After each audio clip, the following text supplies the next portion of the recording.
Hey there, I'm Luke, a career coach and seasoned recruiter, and today I'm going to pull back the curtain on what we really think when we see your resume. If you've ever wondered what goes through our heads, you're in the right place. Your resume is your first and sometimes only chance to make an impression. As someone who's sorted through thousands of them, I can honestly tell you that crafting a resume isn't just about listing your past job. It's about storytelling in a way that resonates with us recruiters. Whether you're fresh out of college or a career changer, nailing your resume is a key stage to landing that dream job. So let's explore what we really look for. Now, first off, let's debunk a myth right away. We don't read every word. With the volume of applications we handle, a recruiter might give your resume a glance of about 6 seconds. In that time, I'm scanning for the essentials, your name, your most recent roles, and any keywords that scream you're a fit for the job. Fancy fonts or irrelevant details, they're just noise. We want clarity, we want relevance, and a clear match to the role. Now, it's important to understand that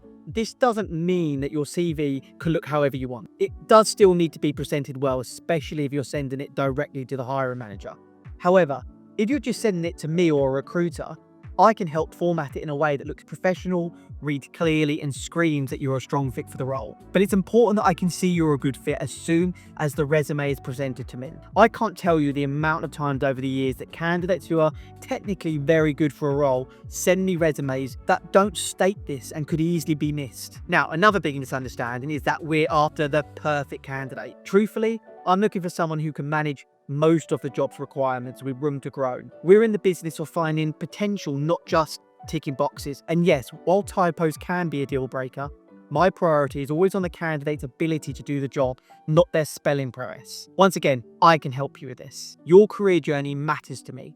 I look for how you've evolved, not just your latest gig. And don't think experience from smaller companies or startups is less valuable. In many ways, it might be even more impressive because it shows that you can adapt, innovate, and take on multiple roles. Now, let's talk about the layout. As discussed previously, I want to see a resume that's easy on the eyes, where I can quickly pinpoint your skills and experiences relevant to the job. Use those keywords from the job description. It's like speaking our language. For those of you new to the industry or changing careers, don't worry if your direct experience isn't there.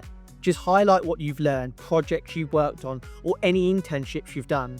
Show me your potential. Here's a pro tip from me to you, and a very important one. I cannot stress this enough. Tailor your resume for each position. Don't just send a generic version to lots of different jobs. It's not just about changing the job title, it's about aligning your experience with what we're looking for. And a professional summary at the top. That's your mini elevator pitch. It tells me in a few lines why you're the one for the job. So let's talk about something that often flies under the radar, and that's Applicant Tracking Systems, or ATS. Many companies use this to manage the influx of applications.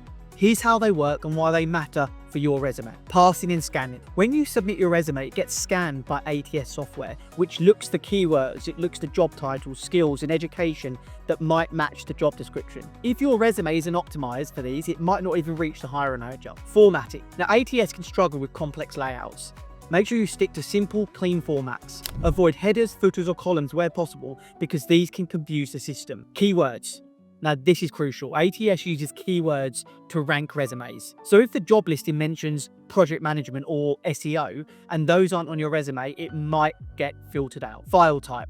Word documents are generally safer than PDFs for ATS. Though modern systems have improved, when in doubt, go with Word. Customization or tailoring. Even with ATS, tailoring your resume for each job increases your chances. It's not just for human eyes anymore, it's for the software too. Remember, the ATS is just a gatekeeper. It's there to help us manage volume, but your resume still needs to be compelling enough for the business to want to meet you. So to summarize, we're looking for resumes that are straightforward, tailored to the job, and rich with relevant content. We're not just looking for the perfect match, but we're looking for someone with passion, with potential, and the right attitude. Tailor your CV, use keywords, and keep it simple, especially with ATS in mind.